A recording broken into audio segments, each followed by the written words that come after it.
everybody. Welcome back to the crossover. I am Chandler Wilson. With me is Haston Wilson and John Lang, and possibly also with Haston Wilson, some cats, like usual.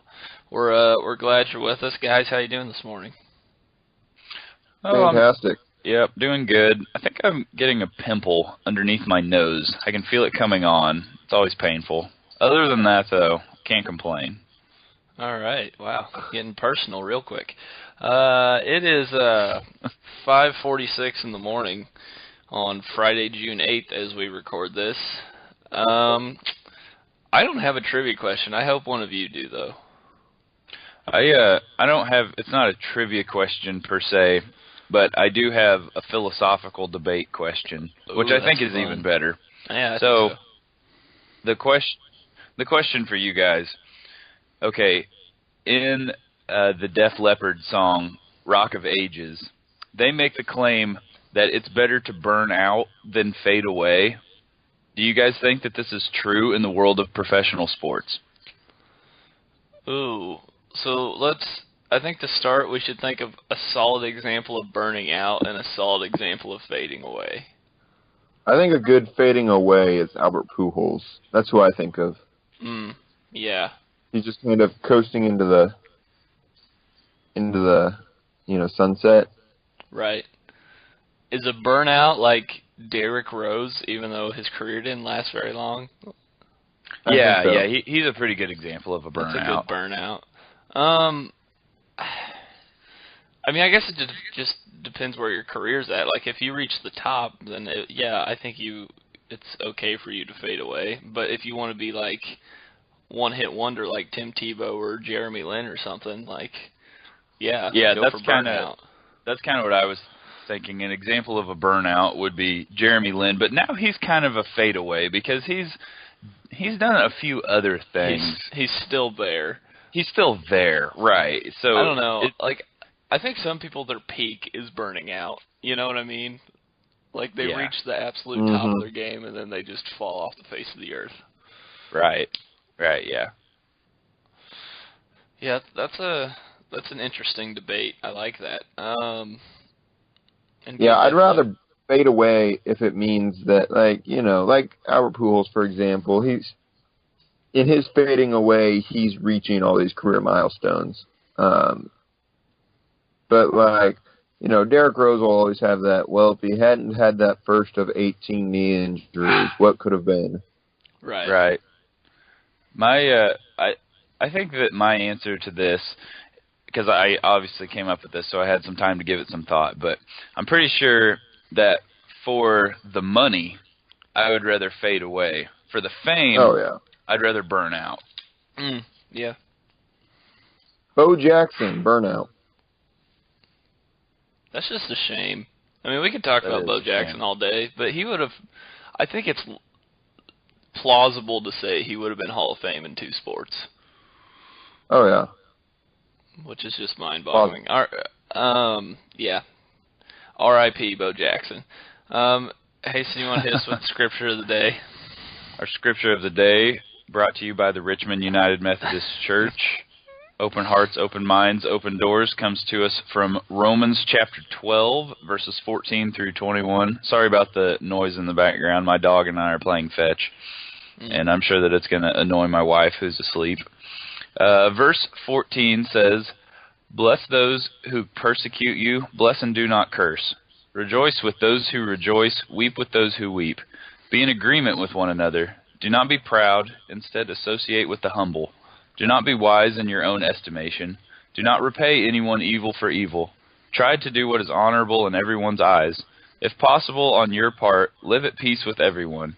Friends, do not avenge yourselves. Instead, leave room for his wrath, for it is written, 'Vengeance belongs to me, I will repay,' says the Lord. But if your enemy is hungry, feed him. If he is thirsty, give him something to drink. For in so doing, you will heap fiery coals on his head. Do not be conquered by evil, but conquer evil with good." That's our scripture of the day, brought to you by the Richmond United Methodist Church. Nice. I always like whenever you introduce that, like, you always say it the exact same way every time. Our scripture of the day is, Well, if people are going to take our podcast seriously, which they never would, but if they were to, you've got to have some consistency in there. That's true. That's true. Well, with that, we'll go ahead and just start by talking about the NBA like we have every other week. NBA Finals, it's looking bleak if you're a Cleveland fan at this point, which I'm not necessarily. I'm just speaking in generalities here. Yeah, Game 3 was Wednesday night. Game 4's tonight. Is that right? Game Yeah. 4's tonight, Friday night. Yep. Man, I got to thinking about it yesterday. Cleveland just about as easily could be up 2-1 in this series. It's not like they've just gotten if Golden blown State out. didn't have somebody named... Yeah, that's true. If, Golden State didn't have 2 MVPs and just had 1 MVP, then, yeah, they could be up 2-1. Yeah, I don't know. I mean, just watching Game 3, it looked like at the start, Cleveland really had a lot of momentum. They came out swinging, and then you just knew after halftime Golden State was going to come out and answer and get back into it, which they did. But at this point, the first half's not even worth watching. That's true. I mean, it was worth watching because there was some hardcore pettiness at the start, which was awesome. Right. And you could just feel how much the two teams hated each other, which I also enjoy. But, yeah, I don't know. What I don't understand is why LeBron was not guarding Kevin Durant. I love LeBron, and I will defend him in most situations, but that's just ridiculous. And you can say whatever about... he's having to play the whole game and put the team on his back. Well, if he's going to put the team on his back, he needs to do it on the defensive end, too. I mean, I don't understand the Cavs' defense at all. They were switching everything. It just made no sense. It was terrible. Well, what do? I mean, you can't...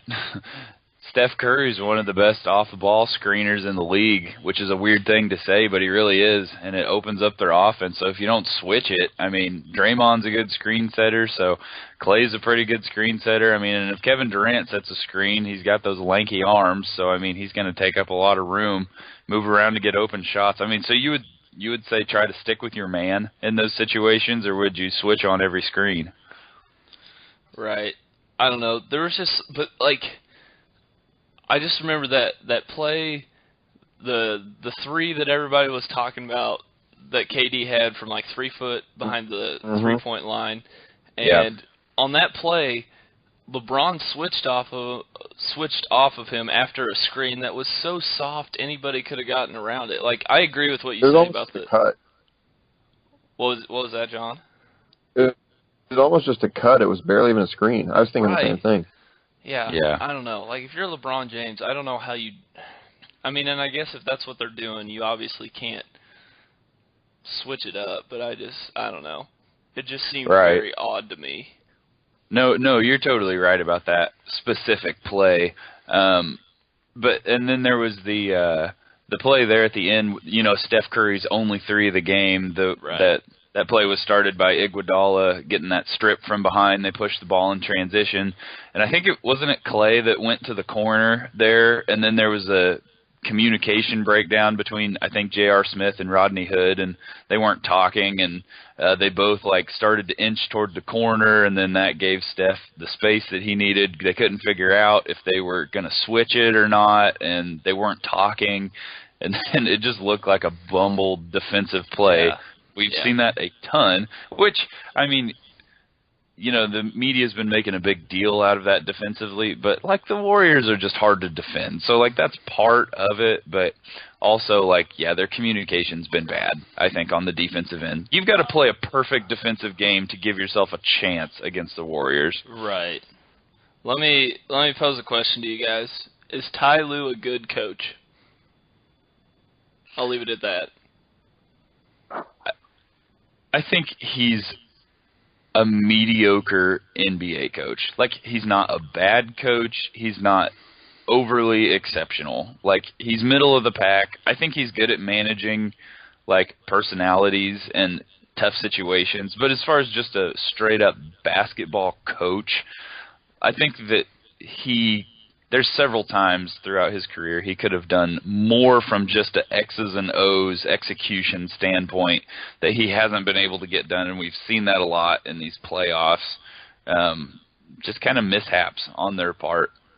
So, mediocre is my answer. I would say that you don't need to be a good coach to be good at coaching LeBron's team, and in fact, it might not even be a good thing. You just have to be good at so many other things in order to be LeBron's coach, just because of all the issues that he poses just by being LeBron. That being a good coach is not necessarily that important. So if you throw him on, just an average team, does he make them better? Maybe, maybe not.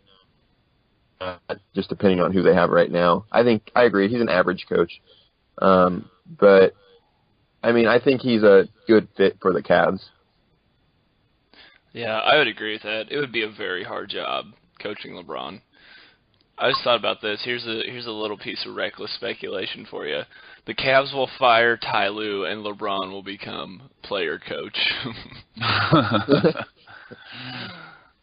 Oh man, like the great Bill Russell. Yeah, I wonder. We'd have to look it up, but was Bill Russell the last person to do that? Probably. I don't know. Yeah, I don't know either. That'd be a good piece of trivia. But yeah, I don't know. With the NBA Finals, kind of jump back to that. There's so many what ifs. I heard. You guys might have seen this, but there was some. I think Bleacher Report tweeted out that some anonymous Cavs source said that if Cleveland had Kyrie, they'd be up 3-0 in the series right now. Which, for one, I think you can maybe say they'd be up 2-1. There's no way they'd be up 3-0. No, but absolutely no way. I also think with that, we talked about this with the Celtics a few weeks ago, and if they had Kyrie and Gordon Hayward, right. Terry Rozier, LeBron probably isn't having the playoffs he's having if they've got Kyrie on the team because he doesn't have to. Mm-hmm. But yeah, I don't know. I don't know what that looks like. And another what if is, if that year that Golden State was up 3-1 and Cleveland came back 2 years ago in the finals, if Golden State ends up winning that, how do these last 2 years look different? Because KD doesn't go to Golden State then, because he said that. He said that he wouldn't have gone to Golden State if they would have won the finals. So KD doesn't go to Golden State, and Kyrie probably doesn't leave Cleveland. What do the last 2 years look like? Is LeBron even still there? I think so. Maybe. If, the last 2 years, you mean? If KD doesn't go to Golden State? If KD doesn't go to Golden State, say the Warriors have won the last 3? No, I'm saying that Cleveland would have maybe won last year and won this year as well. Oh, okay. Yeah. Well, I don't know. This is a good teaser for a segment that John and I came up with. I don't know what we're going to call it yet. We haven't come up with a fancy title. Maybe our faithful Twitter army out there of Crossover Nation can come up with something. But John and I were talking about last night. This is all his idea, to his credit, but I'm just sharing it. If you could change one event in sports history, what would it be? And we were talking about how the Kevin Durant thing, if he would have stayed in Oklahoma City, would have been a significant deal. Maybe that's not the one thing we change, but we were talking about that if he would have stayed there, even if he had gone to a different team besides the Warriors, and how that would have changed the whole landscape of the NBA. And not ruin basketball, according to most people. So anyway, there's a teaser for that segment. But you can do a lot of things like that. Like, what if Bo Jackson didn't get hurt? All kinds of stuff. What if Marshawn Lynch had run the ball into the end zone? Would Tom Brady's legacy look different? What if Atlanta hadn't choked in the Super Bowl? Those are all recent examples too. What if Green Bay hadn't choked that year that the Seahawks didn't run it in the NFC Championship game? Sure, Chandler. That's one thing I think about all the time. Yeah. I'm still hurting about that one. What if Matt Hasselbeck hadn't said we want the ball, we're going to score? I just want to make a public apology of sorts. not really an apology as much as an admission of guilt, maybe. You two know, I was a Thunder fan during the Kevin Durant years, and so I was a little bitter when he bolted for Golden State. I wouldn't admit it, but I will now. I was a little bitter. And so I always had a hard time appreciating the Warriors. But these last couple weeks, I will say that I've come around, and instead of seeing them as just kind of a super team, well, I mean, I still kind of see them as a super team, but I respect them a lot more now that they've been challenged by, like, the Rockets, for example, and the Cavs a couple years ago, taking down the 73-win team beforehand. Like, I see kind of more of the pieces that go into it, and that, you know, it's not like they're just given a championship. I respect it a lot more, and I enjoy, you know, thinking about in 20, 30 years, we're going to look back on these Warrior teams probably similarly to the way we look back on great, you know, maybe not the Celtics, but, well, you know, only time will tell, but, you know, great teams like that. Dynasties. Right. You know, and they play great basketball. You know, you can't deny that. It's fun to watch. You might not root for them, but I mean, it's incredible basketball. Yeah, for sure. All right, guys, we need to move on and get to a very important topic here. Last week, we had Chandler's bachelor party, and it needs to be discussed on the air. I feel like most of our show should be spent bloviating about this. I had this plan in my head. I'm the best man. I'm not sure after this weekend that Chandler really wants that to continue, but it's going to. It's too late. True. I had this plan because for my bachelor party, Chandler walked in and he said, "Here's a blindfold, put it on." And then he drove all over town and tried to throw me off where we were going.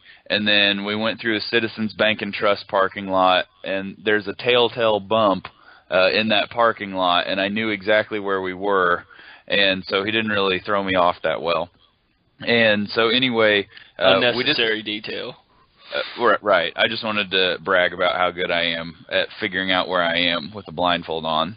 And so anyway, for Chandler's party, I wanted to replicate that with him, except the funny thing was I wanted him to get mad because I was going to blindfold him, put him in the back of my car, and then drive him 2.5 hours up to Des Moines. And so the thing I was not planning on was whenever we went to kidnap him, Chandler was just stone cold passed out asleep in his room. I mean, this was like at, what, like 7:30? Oh, 7:30, yeah. Yeah, it was not like that late that he should be asleep. And we all showed up with masks because this was a kidnapping. And Chandler, you freaked the freak out whenever I was terrified. Whenever you woke up. Like it was not your proudest moment. No. You squealed a little bit, and it just wasn't a pretty sight. And then that put you in a very bad mood, so you resisted the kidnapping as much as you could, which basically made you and I fight in your room. And I tried to get you on the floor, and you were using all of your strength to resist having your hands tied up with a very uncomfortable rope, which was the only rope I had, by the way, that would hold you. And the rope so I was totally unnecessary, though. I probably would have gone along with it if there wasn't a rope, but that's just well, no, much. You probably would have gone along with it if it had just been that you were awake, and I had just said, "Hey, I'm going to tie you up for a little bit." Then you would have probably been like, "Oh, that's fine," but you weren't because you were asleep, and then you were mad. And so, anyway, I'm trying to tie you up on your bedroom floor, which sounds really freaking weird. And then you're getting horrible rope burns all over you. Still got them. And I'm mad because you're resisting this, and I have this all planned out. And so finally you agree, and then I tie your hands up. But I do a very poor job. Like a Boy Scout would not be proud of it. It was terrible. And yeah, it was terrible. You could easily break out of it. But in my defense, no one else was helping me. It was just me and you fighting, and there's no way that I can like tie you up well while you're conscious fighting. I was trying. Yeah, John, you were kind of there. Everybody else, the 4 other people, they were just like watching. I think they were uncomfortable about the whole situation. Most of them had never even been to our house before, so they were like, "What's happening?" And so anyway, we finally get Chandler in my vehicle. To his credit, he kept the blindfold on for 2.5 hours, all the way to Des Moines. When we got to Des Moines, John, what did we take it from there? What did we do then? Yeah, we get out of the car, and, we're standing behind the car, tell Chandler, okay, take off the blindfold. He takes it off, and we say, "Welcome to Lincoln, Nebraska." And he just kind of gives us this look like, why in the world are we in Lincoln, Nebraska? He had to know that we were far away. Like, he had to know that we had traveled a pretty good distance. Right. And I asked him how long we'd been in the car, and he said about 2.5 to 3 hours. And, I mean, that was spot on. But so we walk up to the hotel room. We're, unloading stuff. And, as you do in a hotel room, you make sure that there's a Gideon's Bible. So Chandler opens up the drawer, checks to see if there's a Gideon's Bible. There is. And he says, "Oh, well, that's really weird. Why is there a Des Moines phone book?" He saw a phone book, saw it listed as a Des Moines phone book, continued to think that we were in Lincoln, Nebraska. So we go to Perkins. Shout out to Perkins Cop, first of all. But second of all, we are, leaving Perkins. Wait, hold on. That's a crucial detail to the story. Please explain the weirdness that was Perkins Cop. We go to Perkins because there's no Waffle Houses in Des Moines, which is weird, and I'll have to change that in my years there.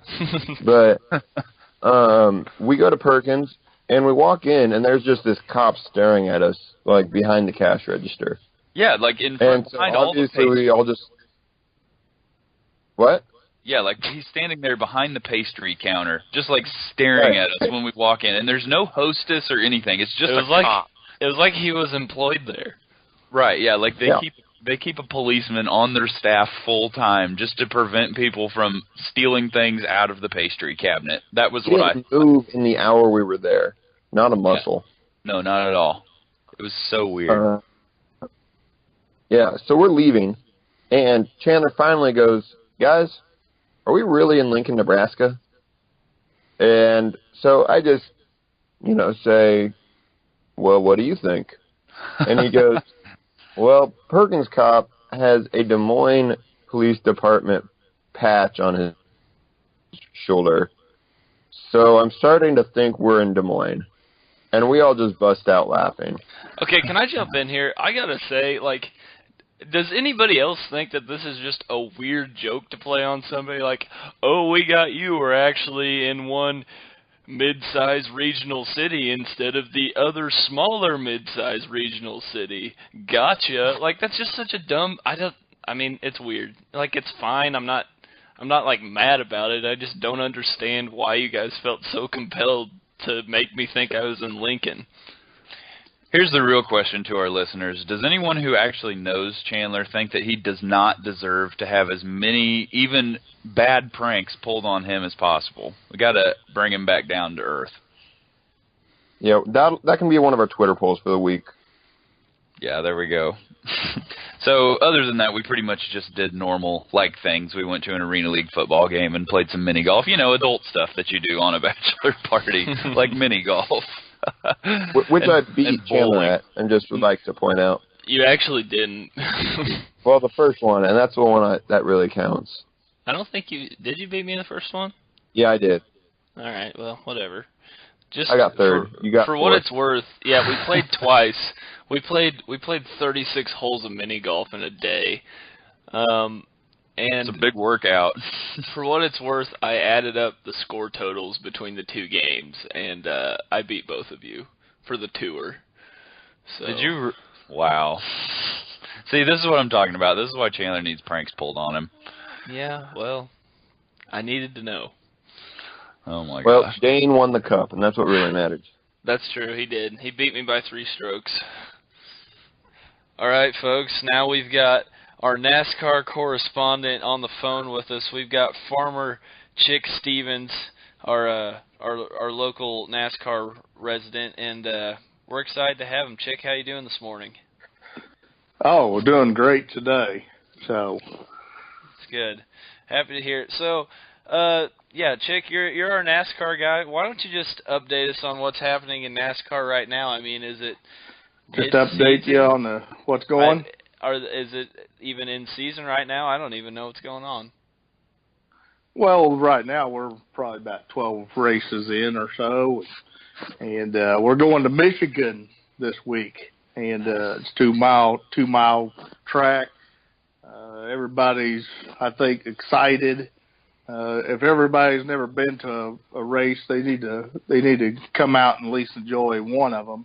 They got a lot of other stuff going on. I heard today on the NASCAR radio, they said that the Cannonball Man was going to be there, so that's going to be a blast. Wow! Shoot this guy out of cannon, I guess. But when I think of great NASCAR states, I think of Michigan. Yeah, no doubt about it. Kid Rock, NASCAR, other country things, that's definitely Michigan. Okay, Farmer Chic, I got a question for you. Okay, yes. So if drivers listened to music while they were driving, would the playlist that they listened to consist of only Panama by Van Halen on repeat, or would there be other songs? I think probably Panama would have to be right up there at the top, and it would have to definitely be on a repeat for at least 300 miles of the race. They're going to be racing 400, but I think 300 of it just to get them in the groove, get them down, and then maybe tail off on something at the end. I don't know. Last 100 laps, what it'd be? We are the champions. I don't know. Maybe. Oh yeah. Hopefully. I don't know what would be playing in there. I mean, that would be. So okay, I know you guys talk a lot about sports and stuff, but the thing is, usually you're talking about one team or the other, and here you got 40 different drivers. You see? That's true. All right, Chic. You just said there's 40 different drivers. Does that make it more or less of a sport? I think really it's pretty competitive. I know that a lot of folks right now, if they've been following the last few weeks, it's been a battle between Kyle Busch and Kevin Harvick, but Martin Truex won last week. But at any given time, you got all the other instances of like the rain, and you got other things happening with cautions, wrecks, whatever. And so, it could be an open field for anybody, because some of these guys that are not even picked, that are running in the back, can even win the race. Right. I can't imagine going that fast in a vehicle for that duration. It's mind-boggling to me. Yeah, I feel like I would definitely get car sick before that happened. Okay, Farmer Chic, whenever you hear the commentators say the phrase "sitting on the pole," does it make you giggle because it sounds inappropriate? Well, probably just someone that really don't understand what they're kind of talking about. Maybe people out there just watched, Talladega Nights, or maybe they watched Days of Thunder, but they got it all wrong. They don't understand what the pole is. So, explain to our listeners a little bit about what that actually means. Well, it's just in qualifying, and whoever has the fastest lap time, when they go there for practice, they practice 2 or 3 times. Sometimes they practice single. Sometimes they practice in bunches. They have them staged out. And basically the fastest one for the lap time is the one that actually gets to start in the front of the pack for the day. They get to be in the front. They get to mash the gas first, basically, at the race. Okay, Chic. Yes. Who is your all-time favorite NASCAR driver? Well, my driver actually, back in the early days, I suppose I was a Richard Petty fan. He is the king. He's won the most races of anybody ever.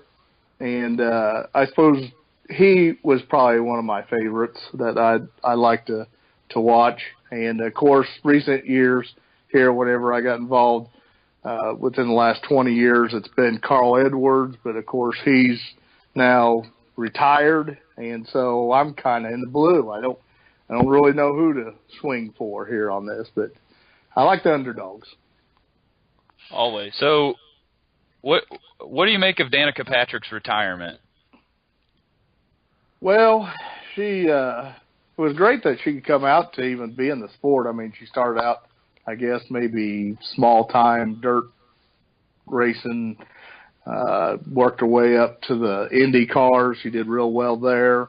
And then, of course, somebody give her a sponsor, and she came up into the big boys, and she ran with them for a while, but seemed like she had a little trouble keeping her on the track. And, that just happens with a lot of different other people that get in one of them things. But her career, I think, is pretty much over, and she had a little bit of bad luck there.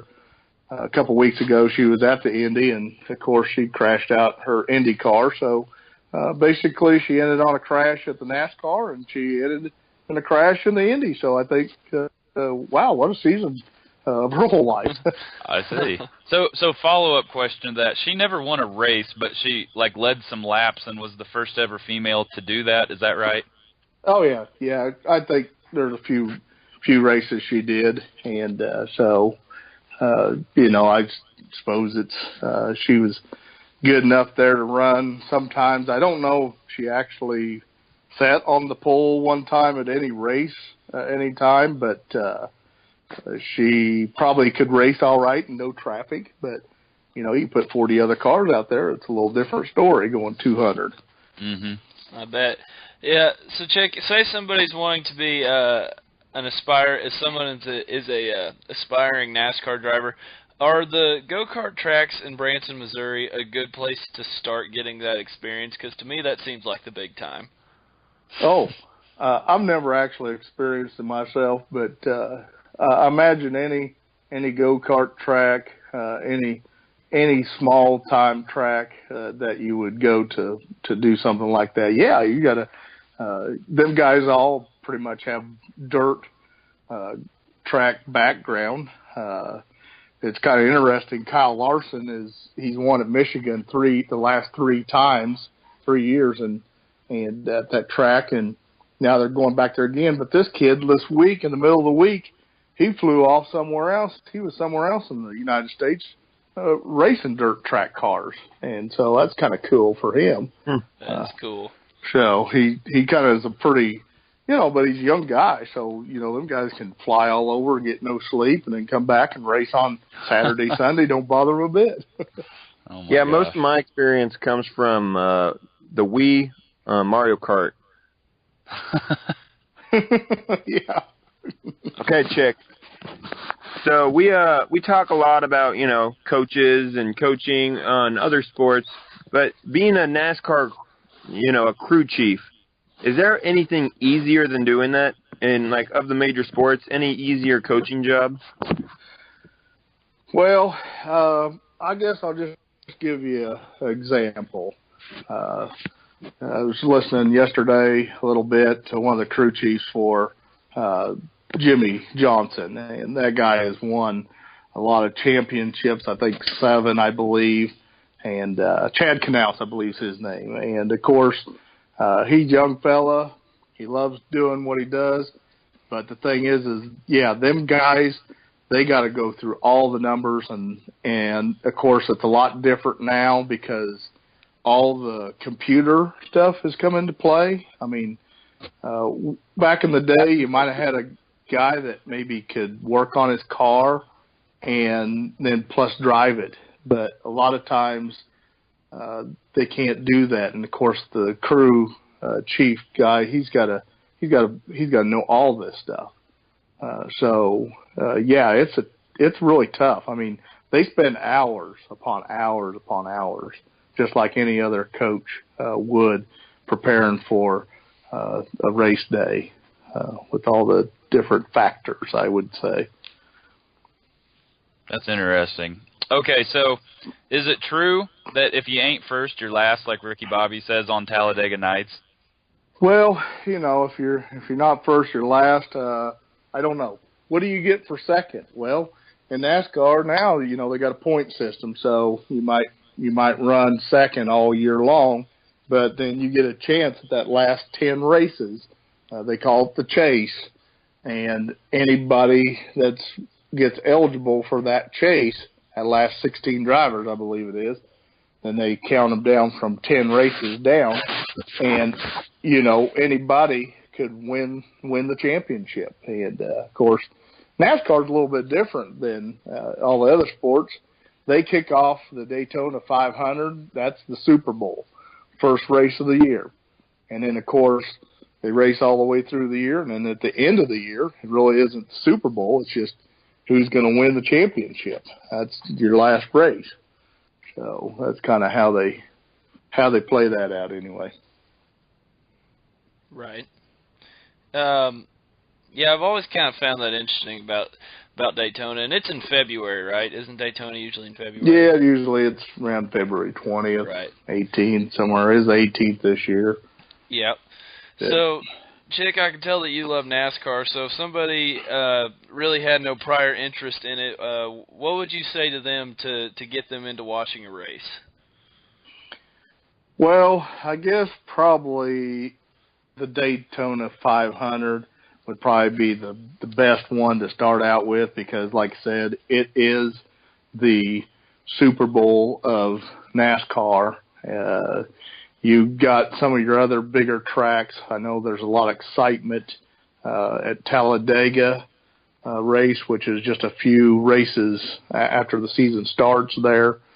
And to actually, they got to kind of have some background if they kind of want to watch cars.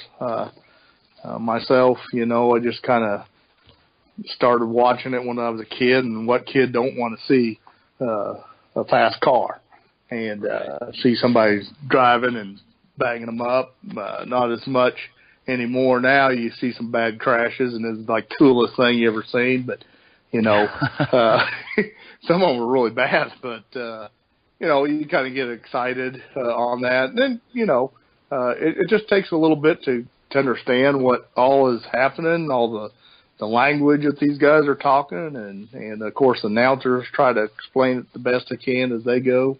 And I guess there's probably like any other sport. Some of them are biased to others, and some of them maybe not. So, but for first-time watcher, first-time listener on radio, it's definitely, I'd say, you want to watch the big race first of the year to get into it, and because the rest of the races after that, they just progress on down through the year. They race till November, so, I mean, it's a long sport. That's a long season. Yeah, the only NASCAR words I know are boogity, boogity, boogity. So. Yes, boogity, boogity, boogity, yes. Famous NASCAR words every race. Okay, Chick. Darrell Waltrip fashioned them for us. We've talked a lot about NASCAR, but now on to a couple more important things. You have an incredible mustache. What is your secret? Well, the thing is I've always kind of wore one, I guess, my whole life, and I've kind of trimmed it up here a little bit lately, but, maybe it's time to kind of get her growing back out again, you kind of feel kind of naked if you don't have it. Those kind of things, When you know, part of your identity. Yeah.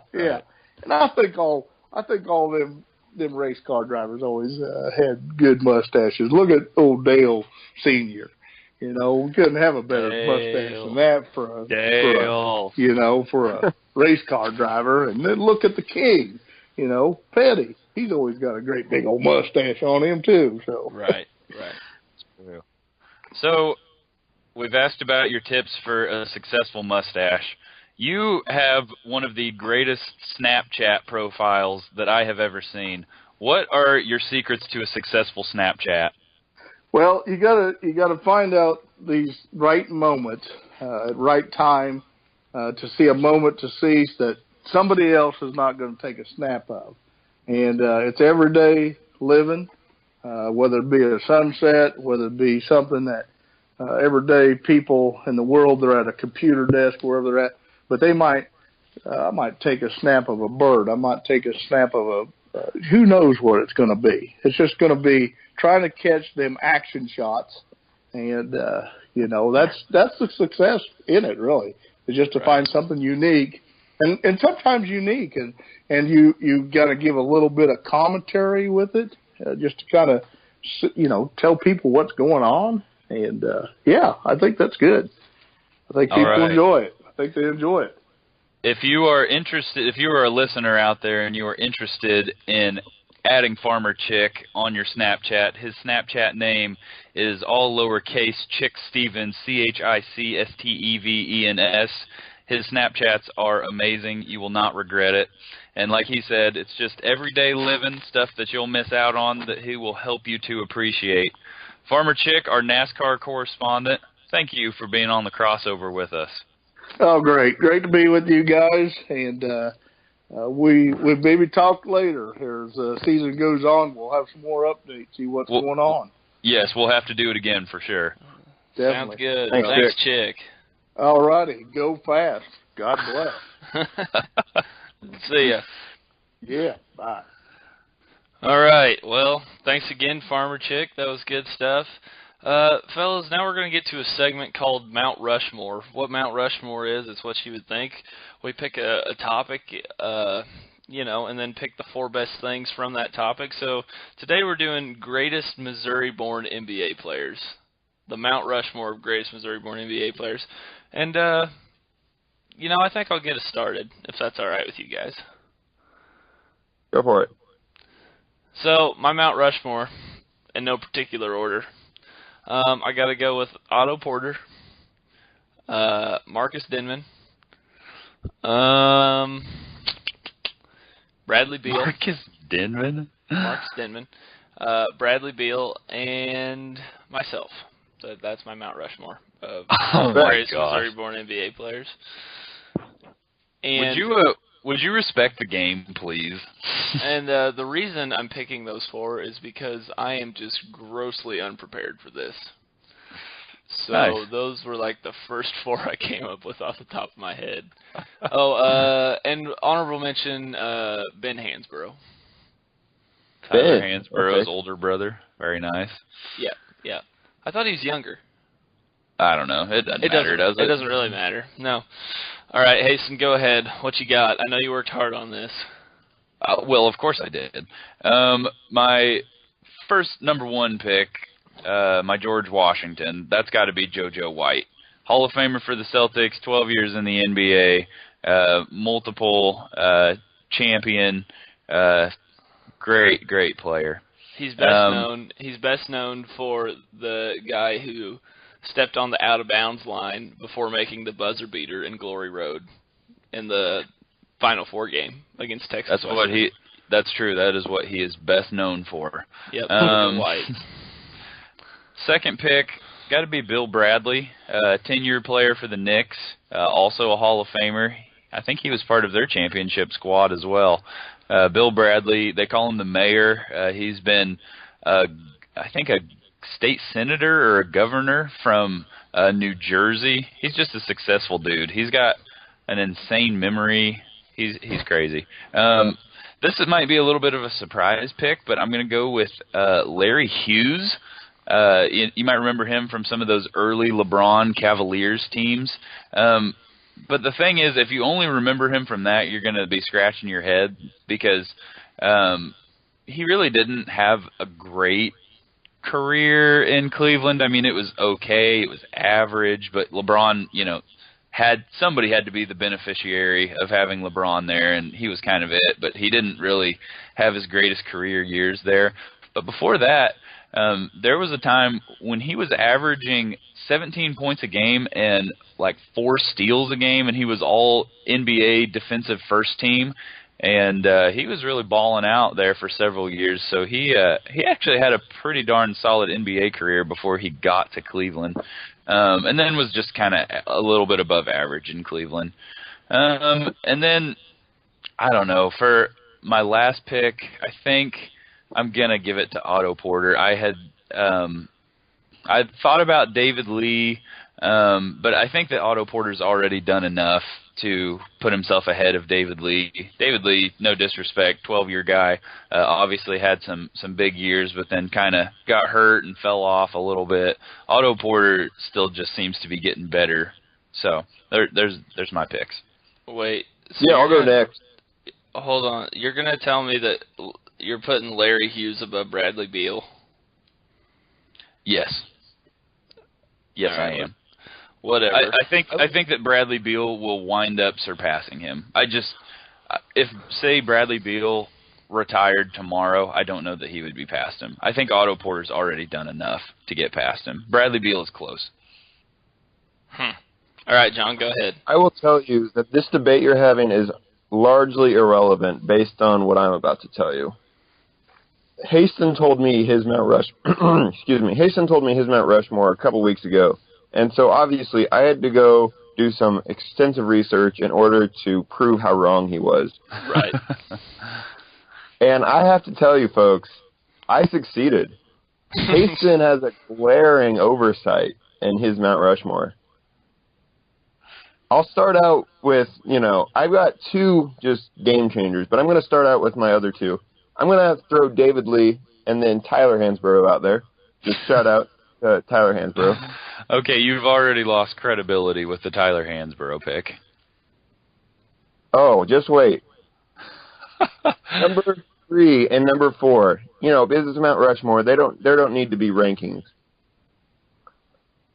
I'm doing my intensive research.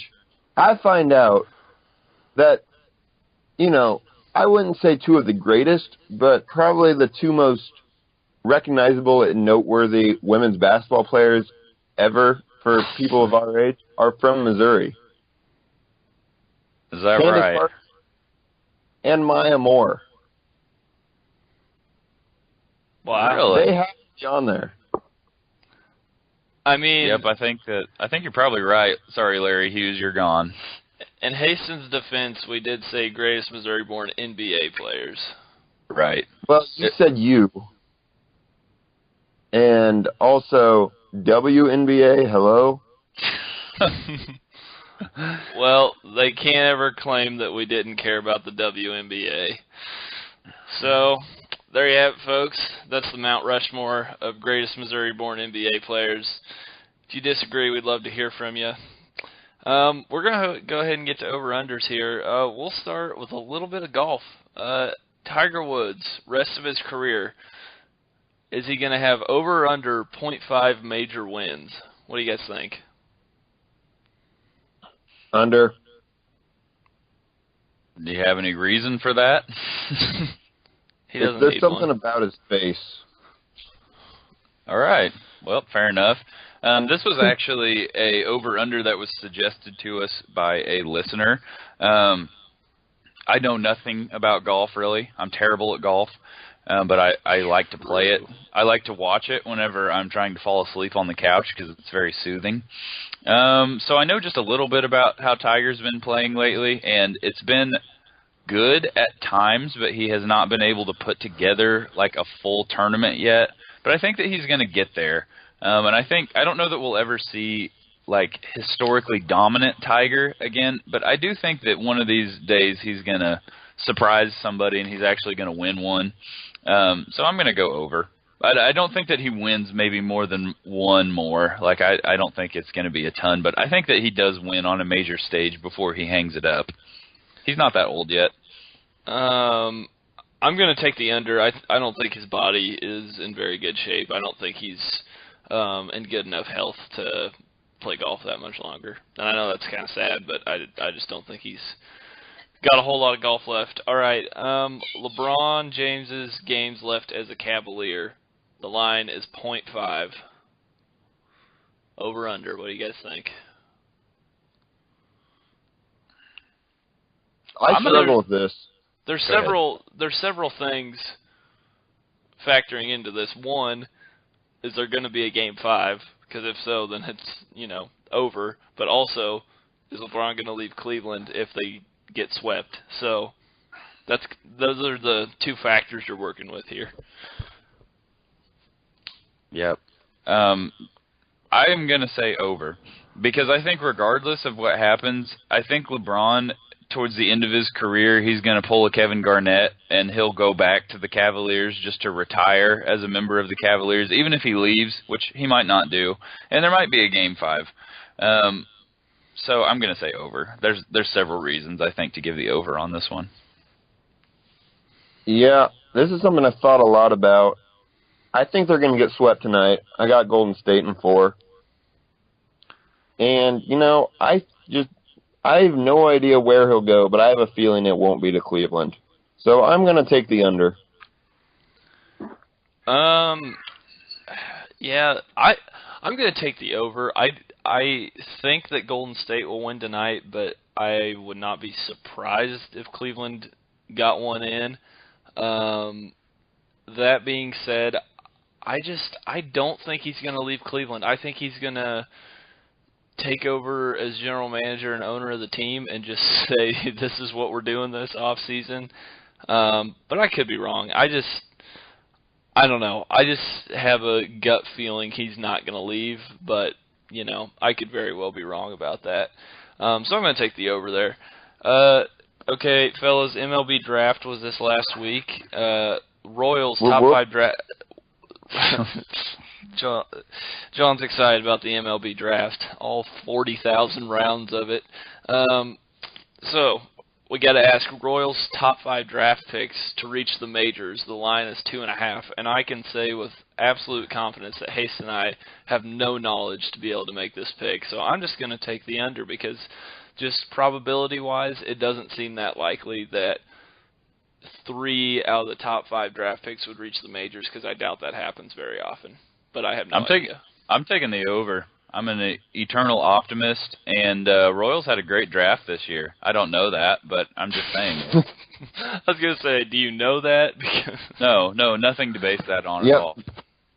The Royals' top 5 picks were all college pitchers.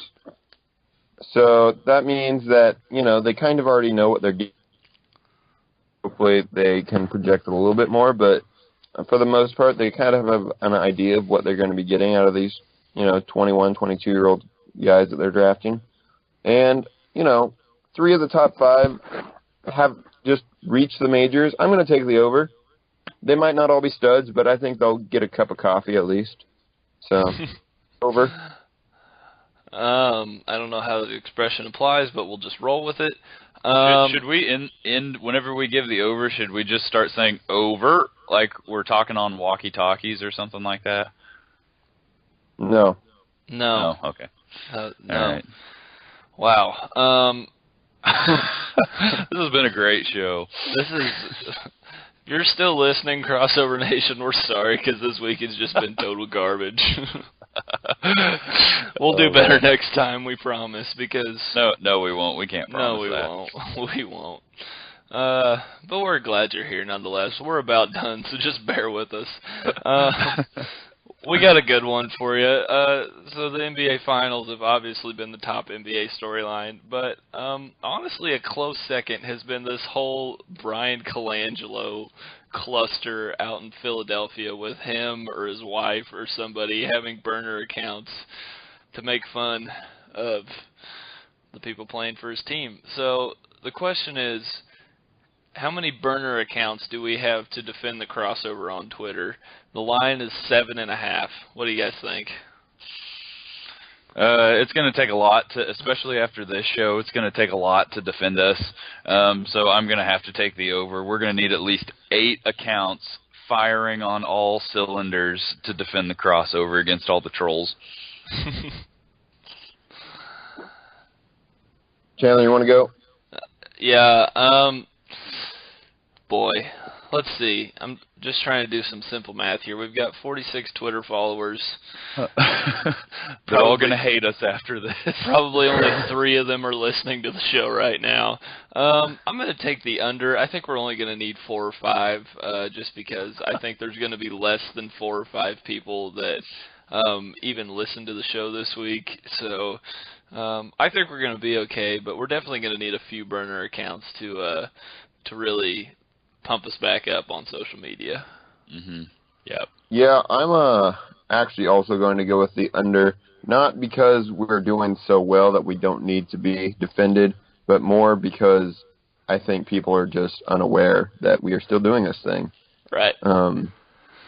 I think people think we're just, a funny voice on Twitter, but no, we're actually a funny voice on the podcast radio waves.